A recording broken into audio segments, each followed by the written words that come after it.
Alright, so if you're trying to save some money on doing your ball joint, or your ball joints, your inner tie rods and your outer tie rods on your truck, any other vehicle. For the Colorado, this is what I got.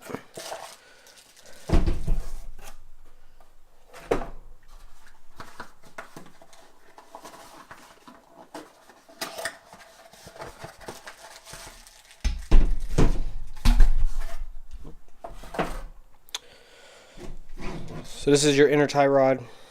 This is your outer tie rod. They go together like this, but aw, really? Jackasses.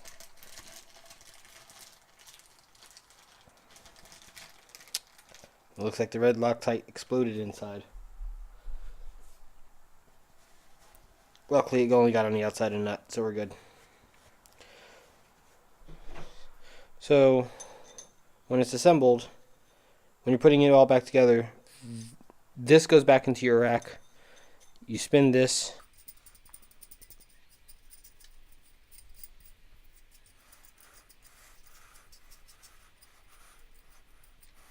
You spin this down, and then you spin this back on.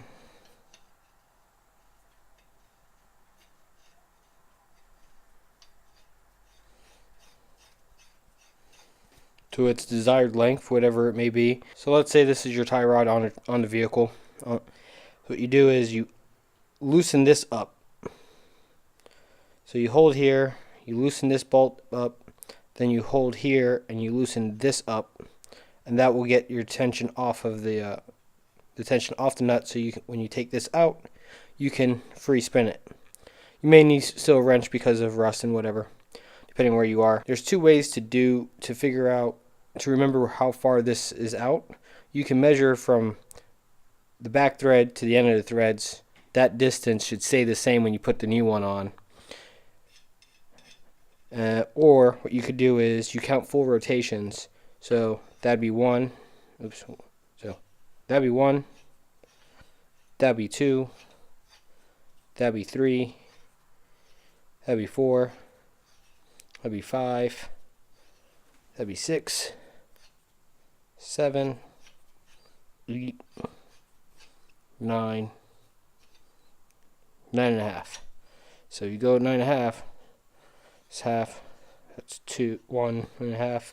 It's 2.5, 3.5, 4.5, 5.5, 6.5, 7.5, 8.5.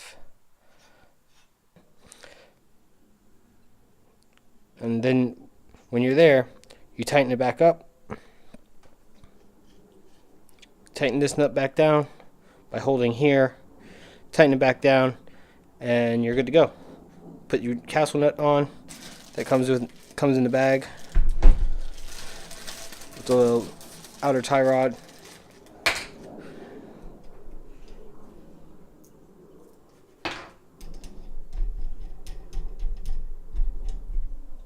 Go down until it's tight.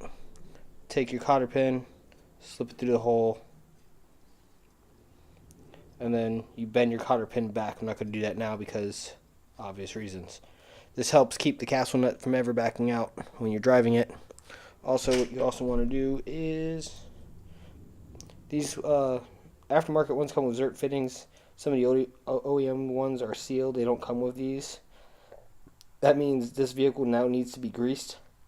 Unfortunately, I don't have a grease gun, but I do have a friend that has a grease gun, and I'm sure that he'll come over and give me a hand and let me borrow that for a whole whopping 5 minutes.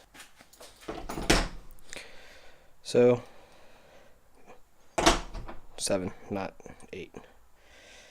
So you want to be careful on these because they can break. So what you do is you can try to start by hand a little bit, so far as it's going to go. Tighten it up. Tighten it up. Give it a little side angle. And you keep going until it's tight.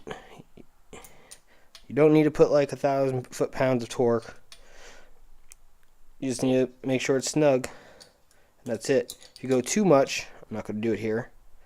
You go too much, you break off the Zert fitting, and then you have to go get a new outer tie rod. If you're doing the tie rods on your Colorado, this is the number for the outer. That'd be this piece, and this would be the number for the inner. That'd be this piece.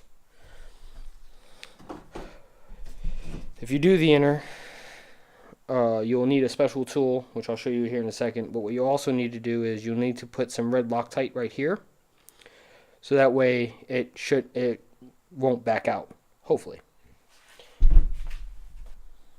Alright, so you're going to need a special tool to install the inner tie rod. Basically, it's this tool here. You can rent these at automotive stores, O'Reilly's, Napa, Advance, wherever you're at. So what you do is you put this on here. Has little grooves where it should slide on. Slide this in, and you can see these little tabs here slide there. You lock the tabs. You put a 1/2 inch ratchet. Do not use an impact. Put a 1/2 inch ratchet on here, and then you just go until it's tight. You give a look. I normally go until it's tight, and I give it like maybe a 1/4-ish turn, and then afterwards you undo that, and you pull it all back apart, and this should be installed. And then you install your outer tie rod.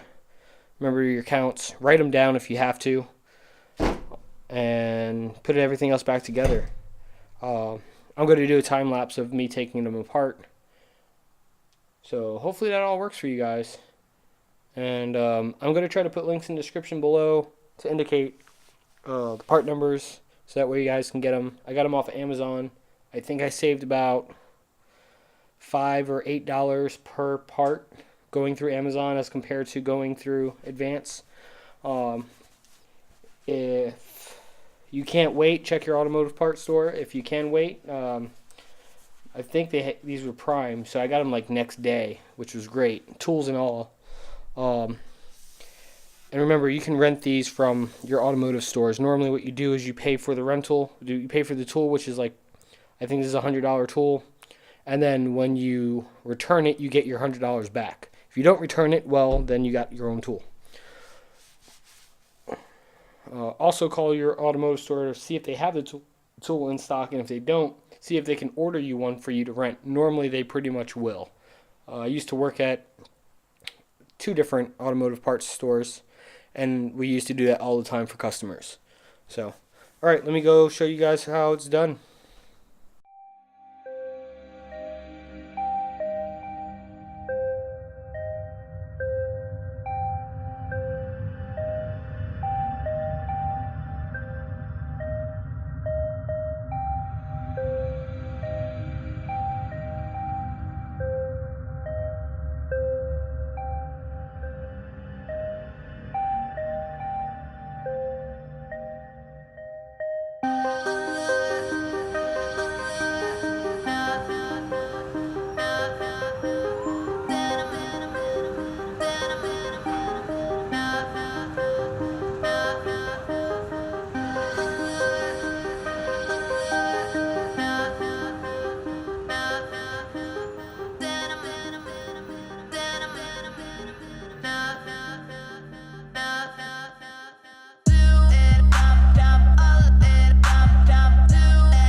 HPA Beats.